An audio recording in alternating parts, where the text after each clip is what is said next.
Hi, I'm MJ, and you're listening to StageCraft Rewind.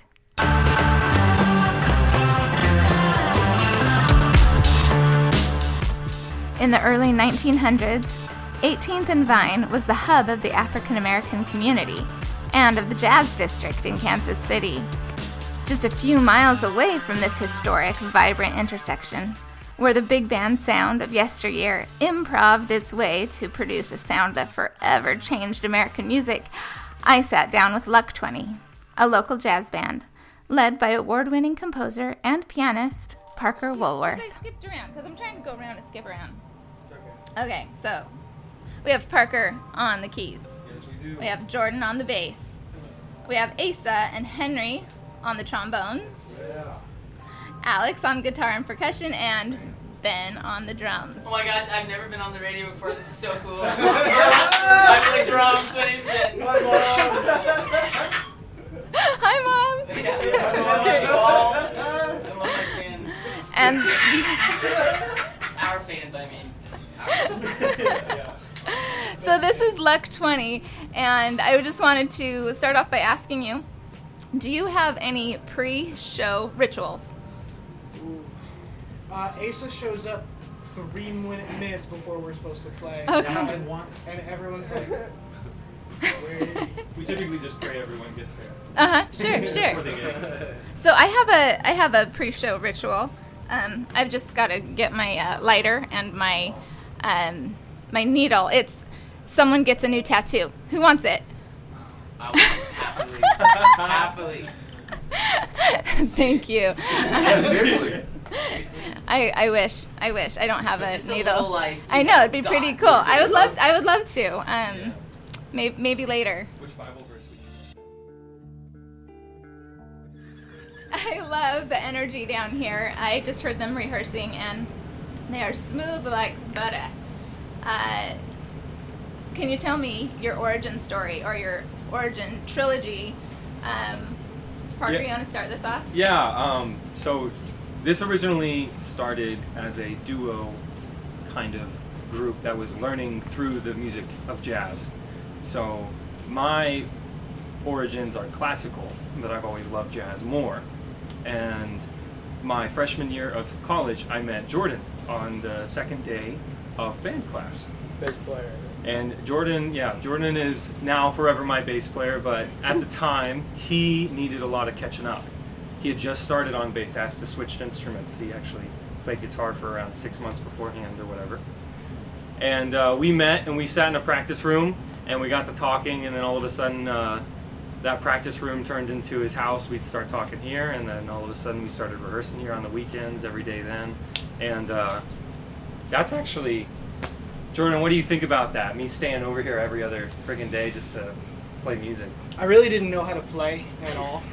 I had no knowledge of jazz or music as a whole, and so Parker being a very natural teacher, he was able to feed me knowledge like really quickly. But he would come over, and for 6 to 12 hours straight, we would play like one song That's intense, man. over and over and over again until I could keep time and play the right notes. And he's being nice about it. I was on him about it. Every single mess up, we'd start the song over again, and there was no break from point A to point B. It was, you know what you made a mistake on, we'll do it again. So Well, from that there. training's intense, but it's paying off. I could tell just by listening to all of you.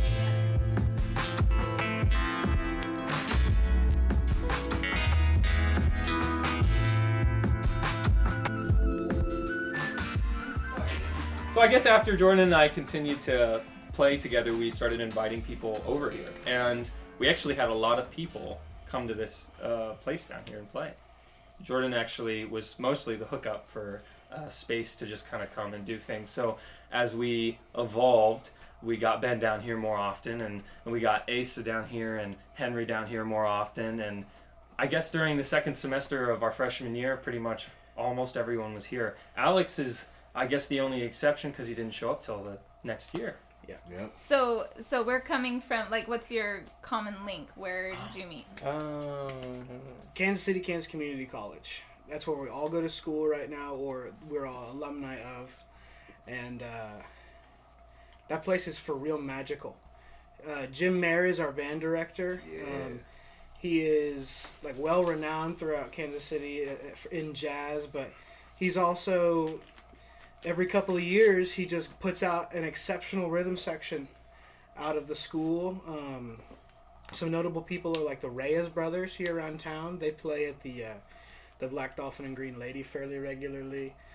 Mark Slim is an organist, and he does a lot of stuff around town. There's this bass player named Siko who came from Africa and moved here to go to Kansas City, Kansas Community College and study under Jim, and he's out there working like crazy. So we all just happened to show up to band class, and it's kind of gone from there. Yeah. Do you embody the band nerd? I don't know that.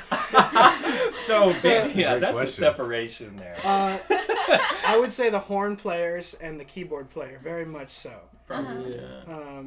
Because I didn't play in high school at all, so I didn't really participate in that culture very much. Jordan's still very new to the bass. Asa, do you think that we're band nerds? You and I and Henry. Man, it's hard to escape that. Like I'm such a band nerd. once you're a band nerd, it's kind of hard to go back. You can maybe, I don't know if grow up is offensive, but you can certainly grow up a little bit. But I don't know. If you've done marching bands, you can't not have done marching band. Yeah, own that. And marching band for me was a great time. I learned a lot about group dynamics and how to play. But even then, I mean, that's marching band is being a marching band kid. I feel like band kid is you're grouping too much of the band together. Because I mean, if you have a home band, that's different. If you have a band at school, that's different. You know, so really, I think we're all just different people, very completely. I love it. Incredible. I love it.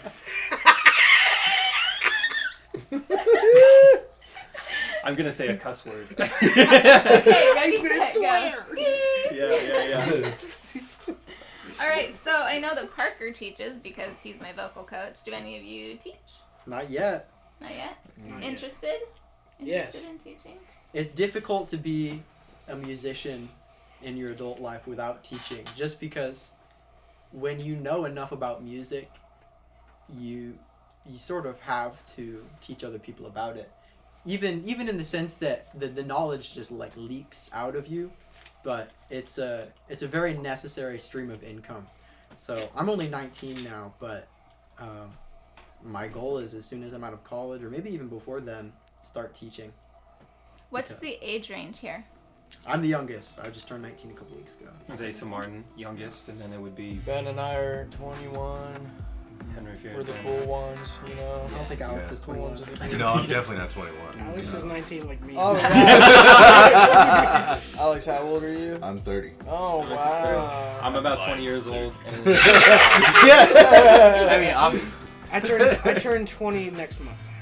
All right, so we got a lot of youthful energy in here, and I want to hear what you have to play for me. What are you? Can you introduce the song? yeah, we're gonna do Neptune. It's an original released off of Spotify. So we're gonna go ahead and get started for you. Yeah, go get set up. Fudge. He didn't tell us we were playing Neptune.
my chair, actually. My chair. Man, it gets my heart racing, guys. That was Yeah. so good. Woo. That's a new one. On Coming the off of that. Spotify album. That's a You can single. find that on our album. So. Please, promote Spotify. Just look up Luck 20 look Spotify. up Luck 20 on Spotify, on iTunes, things like that. And the name of that was Neptune. Neptune. Yeah, written by yours truly. It's only 4 chords. P So double worth. it's really about the rhythm, because we switched from this to 1 2 pa from this originally, which was 1 2 3 1 2 3 da.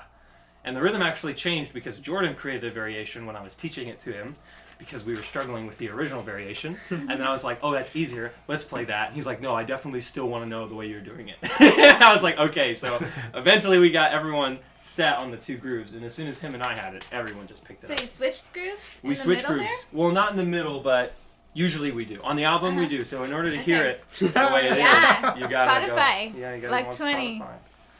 So, Parker Wooler. Is it Awesome. even a single on there though? it is a single. It's a Yeah. single, yeah.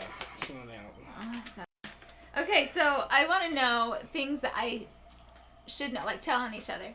What should I ask about? Henry and I sometimes will like have a like a hive mind. Yeah. Like Oh. We're if similar. we're improvising together, sometimes we just do the same thing.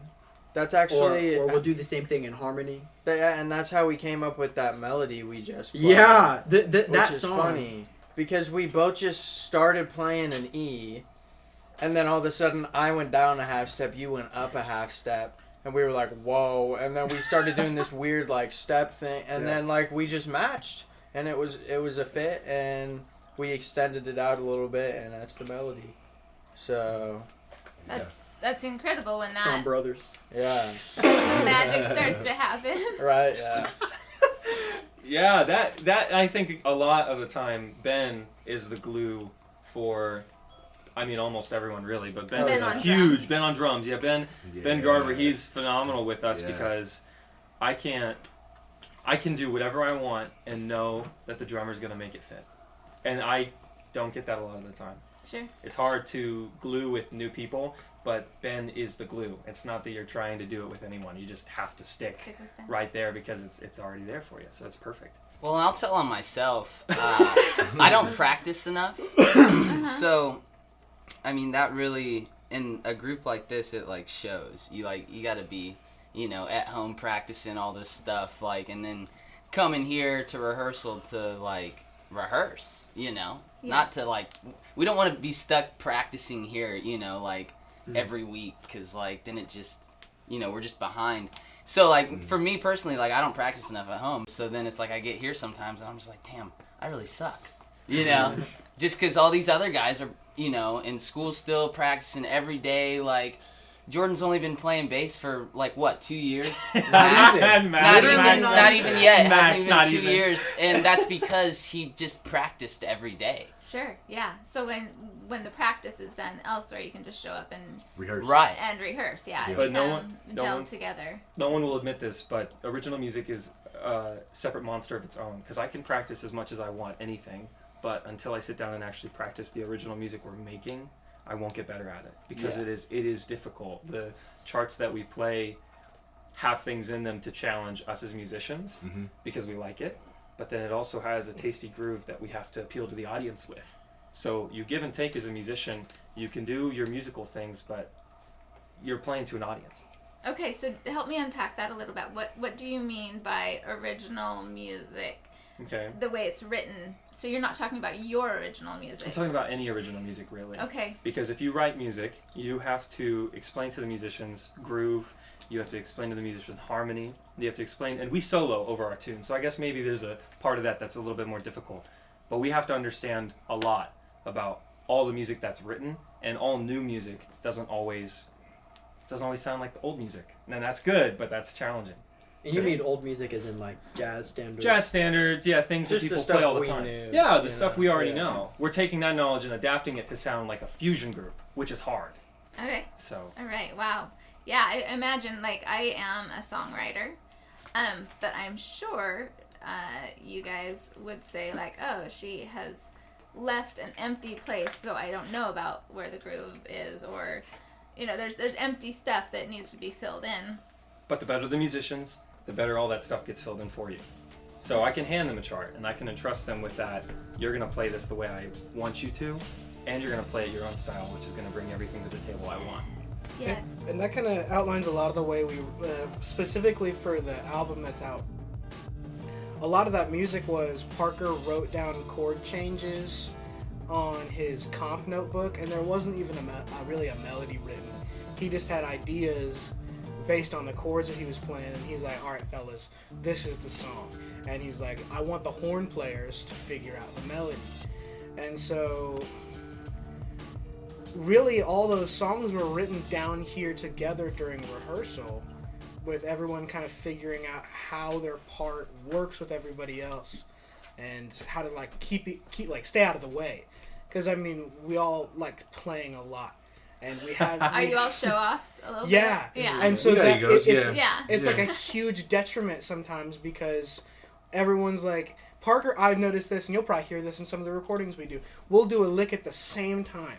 We'll do a fill at the same time. That space is open for both of us. And it's like we're like here comes some space. Let me do something, and we both feel that way. And then it's like, oh, there's too much. And like sometimes I'm like, all right, you fill the first time, I'll fill the second time. Like we can't keep doing this, but at some point you keep rehearsing it. It starts becoming natural. So the it sounds chemistry. like you have Right. some great band dynamics. Yeah. Alex, tell me about your band dynamics. I'm seasoning. That's Yeah. what I am. Absolutely. That's what I would say I am. We haven't quite found my true place yet. There's been some ideas constructed, but right now I'm kind of a floater in the midst of it. I sing as well, but we haven't found a way to incorporate that. But that's the best way. The best way I can put it is seasoning. Yeah.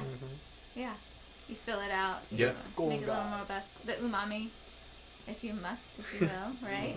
You must. I must. We also have a sax player. He's not here right now, but Oh, yeah. he's the one that's on the album. And like Jordan was talking about, a lot of the songs that had melodies that weren't written down and were just sort of figured out. Manifested By Atson. In the Atson moment, Garcia. He plays alto and he plays flute, and he was busy today, but he was the first horn player. If you talk about the first people to show up to the basement. Yeah. Yeah. I love the way that you bring each of your individual thousands of hours of practice down here just to show up. I was talking with Parker at one of my coaching sessions a couple of weeks ago. I've been in a rock band when I was in DC. MAM, look it up, mam.rocks, thank you. All right. And, but now, like, I'm a solo artist because I don't have a band right now, and so it's me and my guitar. And when I write a song, it's just my vibe. It's just MJ. And I say just, in quotes, but I was asking Parker the other day, like, when I sing a song with the radio, I can do their cool little voice inflections because I'm copying them. They're showing me how to sing their song. But when it comes to my music, it all kind of is just not super fancy or fluffy. And so Parker made this amazing suggestion to me that as I write my songs, or as I play through them, that I go ahead and try to play through them like 5 different ways. Can you expound on that for our listeners? Yeah, in music, groove can be changed as many different ways as you'd like, as long as you're creative enough. And for our groove is funk, but we do a lot of jazz standards, and this is kind of how I came across that idea, was playing a standard in bossa, in swing, in straight, as a funk, as a ballad. We have these different categories of music, but saying a song deserves to be in that category really is up to whoever's playing it and how good they are at playing it in that category. I can play sometimes a song in bossa better than I can play it in swing because I feel it better, right? Sure. So sometimes what you're missing out of your music is a switch of groove, a change of feel. Yeah. So what, I don't know what bossa is. I need to go educate myself some more for sure. Cuban. However, I Cuban. do recognize, like, I could try to sing it like Adele, or I could try to sing it like Sarah Bareilles, or I could, I can try to, like, conjure these other voices. Jordan does that styles. when he plays bass. Jordan plays like different bass players, and he chooses them before he tries. So. Yeah, that's the thing about instrumental music, and that's kind of why we're trying to start working in vocals, is because, like, you can have so many different approaches. Like, I could list you, like, 50 bass players that I like, and I can kind of explain to you the differences, and I'm sure Ben could talk about all the different drummers that he likes and, like, the things that he notices differences. I know Parker likes to spend a lot of his nights thinking about that, about how Red Garland is different than Oscar Peterson and all that good stuff. But, like, when it comes down to it, it's like, what sounds good? And, like, what are we trying to do as an ensemble with this particular song? Like, why did we choose this groove, and then why are we going to this one? Does it need a change? What change does it need? Does it feel natural? Like, are we forcing it? I love those questions. So do you have as a group, not as individuals right now, but as a group, do you have a vibe or an emotion that you're trying to go for? Are you a dance jazz, like, so we can dance to it, or like, what are you? I'd like to see someone get down to our music. Yeah, that's the idea.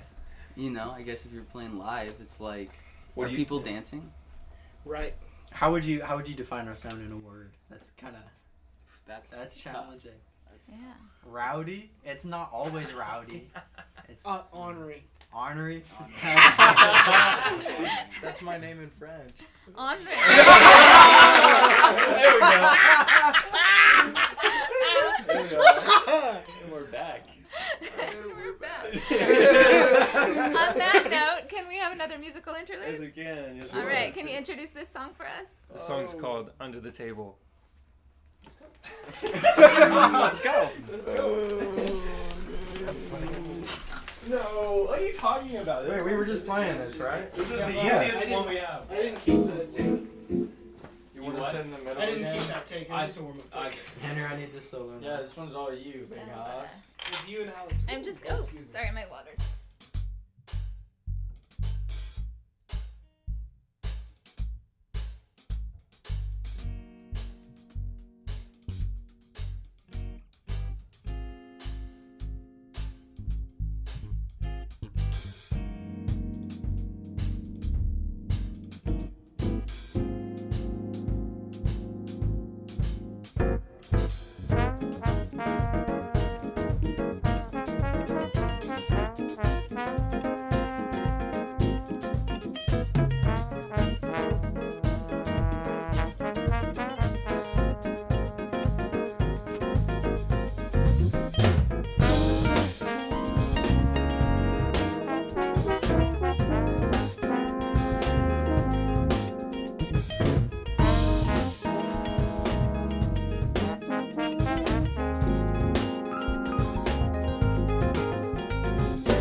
a minute ago about like the emotion maybe that's coming from this music, or what you're trying to accomplish through it, what emotion you want to give to people. I want to revisit that. Let's come back to it. You got to make people feel better than they did when the song started. You know, the song ends, and maybe it's not strictly like I'm really happy now, because maybe the song isn't about that, but it's you know, each song is different, but like you want to leave them better than they started. Yeah, and each song is lived differently via personal experience, and I know that my music, I really want to grab a person during their experience and pull them in with the allure of making them happier at the end of the day, really. I mean, at the end of the day, anyone listening to music's looking for some emotional appeal there. Some relief. From something. Yeah. So if the music even isn't what they're feeling right then, I want to make sure they're still invited. I like that. I'd like to also add, I think that Jim Mayer has taught us, we look up to him a lot, in a lot of different ways. And one of the things that he taught us is to tell a story. We're trying to take him for a journey. And to also add a little bit different places that they may not have seen coming. Sure. I definitely experienced that escapism almost for, 3.5 minutes or something, just surrounded by the music here. Taking you on a journey. Yeah. Anyone else? Well, I mean, like, once you get him, once you got him Right. Then it's like, after the show or at break or whatever, you gotta go out and you gotta, like, he taught us this too, you gotta go out and make those fans, the ones that were listening and, like, really enjoyed it, don't be, like, off. Like, if they're drunk or something, they come up, they're wasted, right? And they're like, man, that was so good. You don't want to be, like, off-putting or whatever. Get away from me, man. You want to, Jim called it making a fan a friend. You want to Sure. talk to them and just act, Yeah, just be nice. Yeah, just have a conversation. So they keep coming back,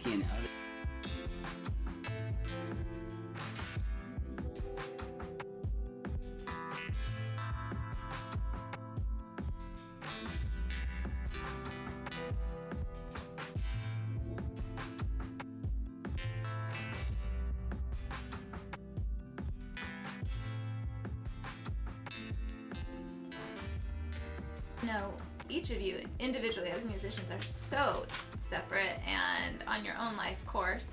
What do you want to make of your musical life or offering in this world? Asa, what do you have to say?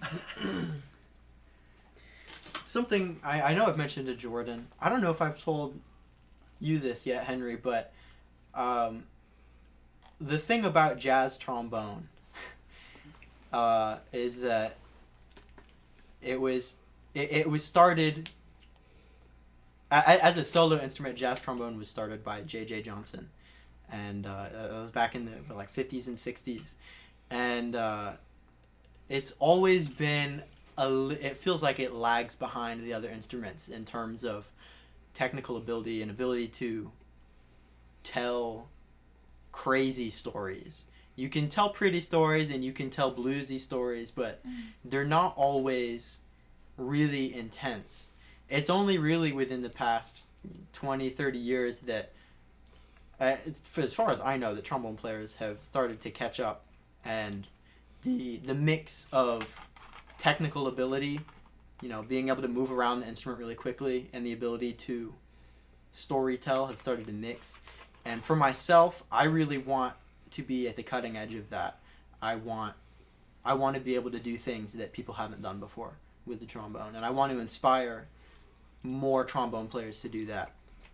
So, the more, give me words, Yeah, okay, that was a little bit, all of that was a little bit abstract. No, that was great. That It was was great. good, The dude. summary, I loved it. I needed to go on that journey with you to bring me to here. But what words are you going to, shoot for? What emotions or what vibe? Well, at the risk of sounding like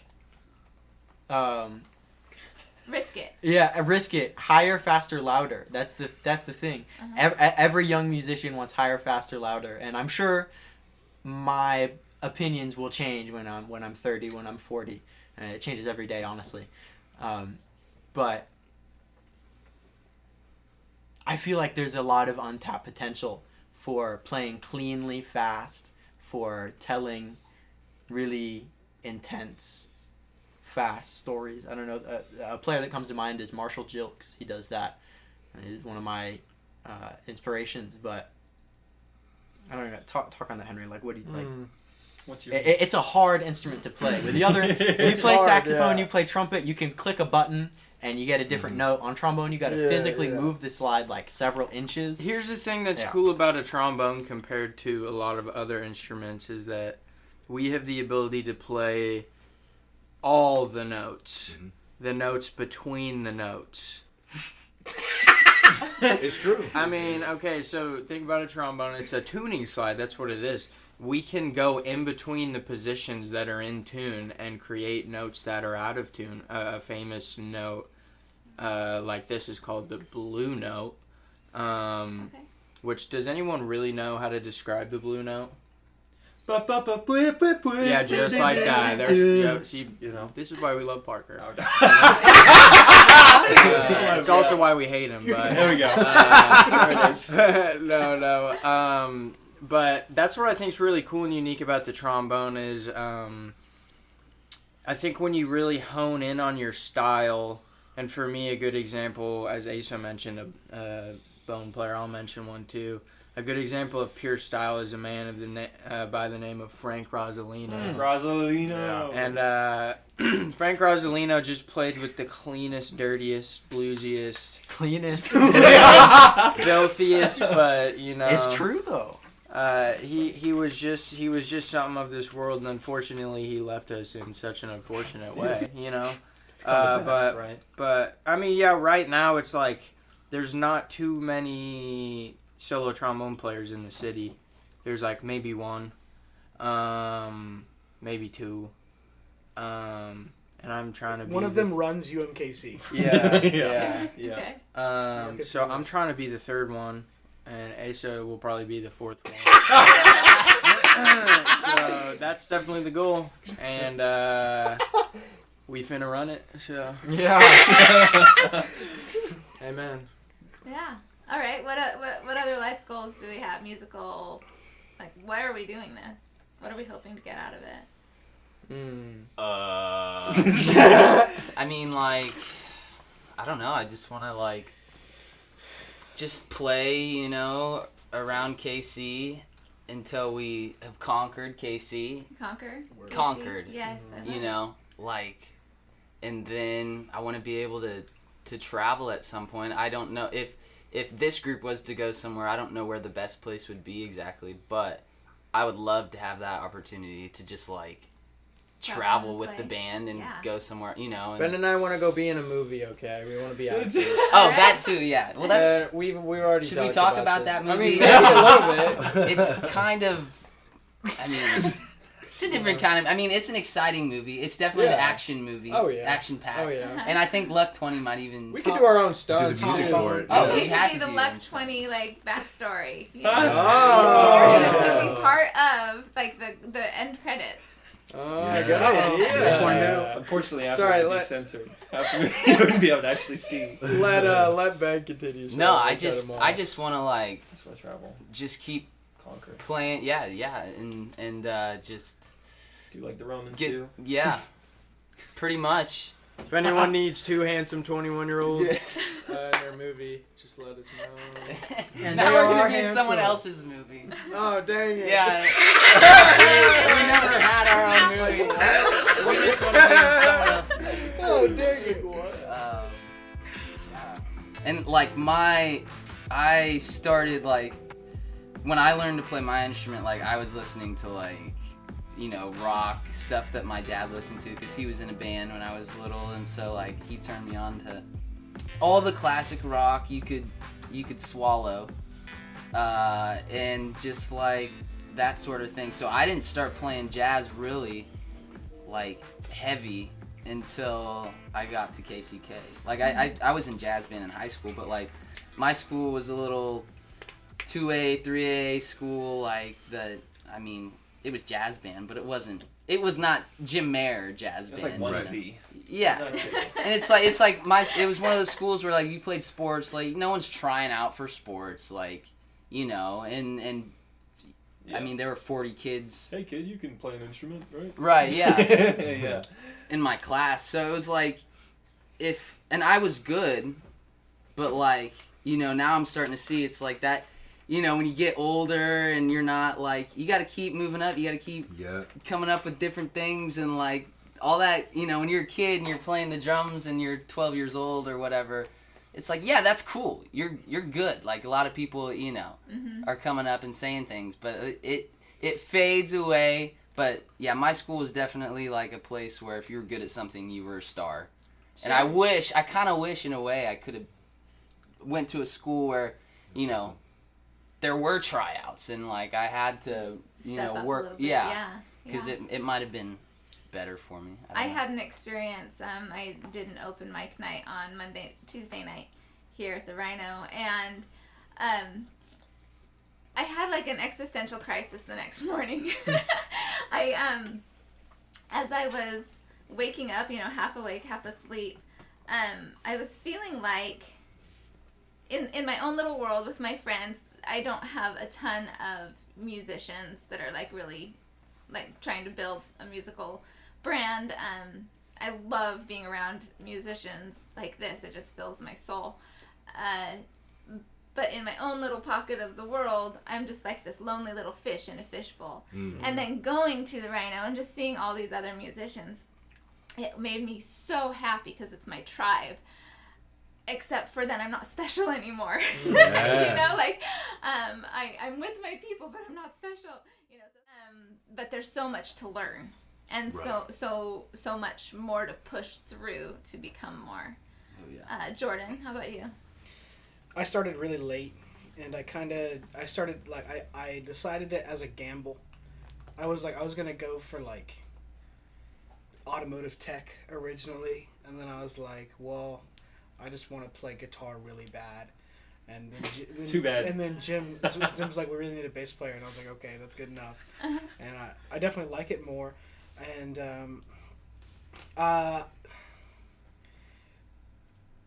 I don't know if it's technically imposter syndrome, but I definitely feel like I'm not supposed to be here. And that really drives me to want to be here even more, being here like in the jazz world. Like,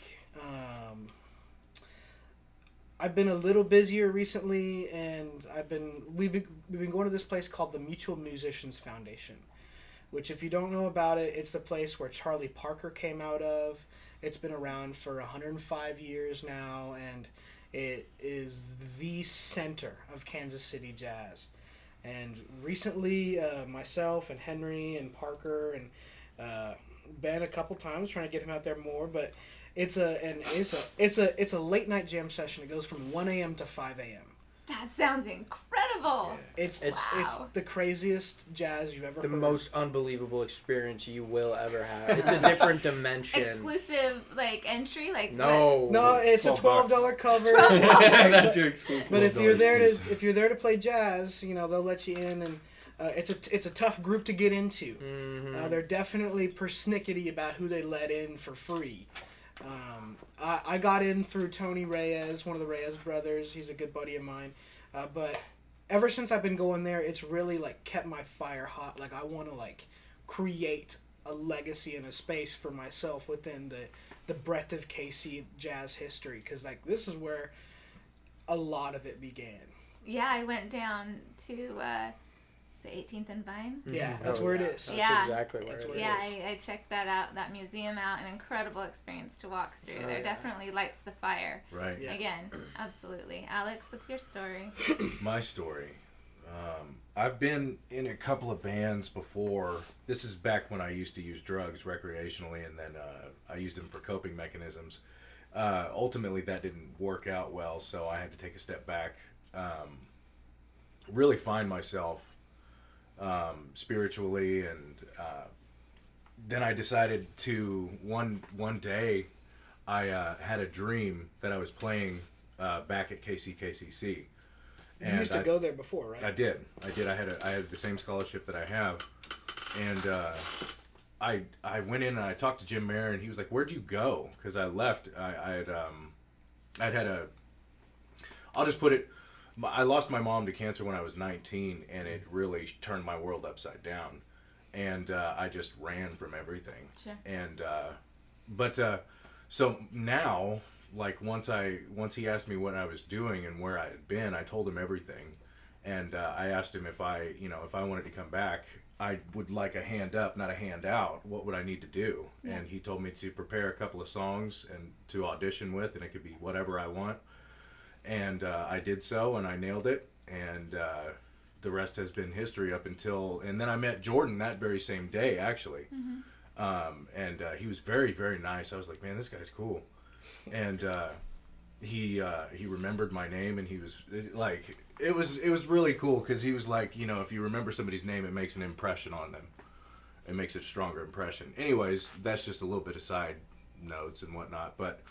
What I want to do, like the word conquer came up in my mind because I think that's just in human nature. Mm-hmm. Yeah, right. I had to hold my hands up.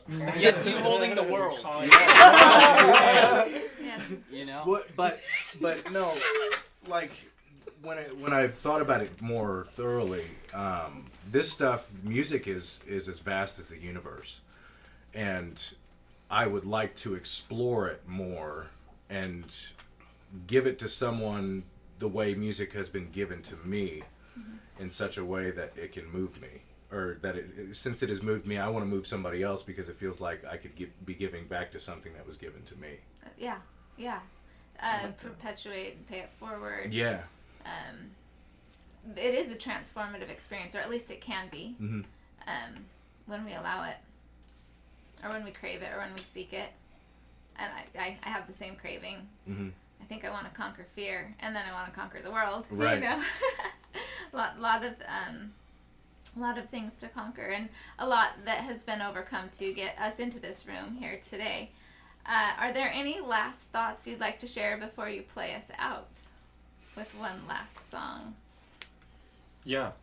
Our name is Luck 20, and this won't be the last time you hear it. Yeah. Boom. Is it ready to play? Yeah. Yeah. Boom, go get it. What's the last song? Oh, what are we playing? Can we do yeah. Duckies? I was thinking that. All right, we're gonna do Ducky's Daydream. Everyone says this is the best one. Then I'll add the congas This to has it been MJ the Charisma on WERA 96.7 Arlington. Thanks for joining us on StageCraft Rewind.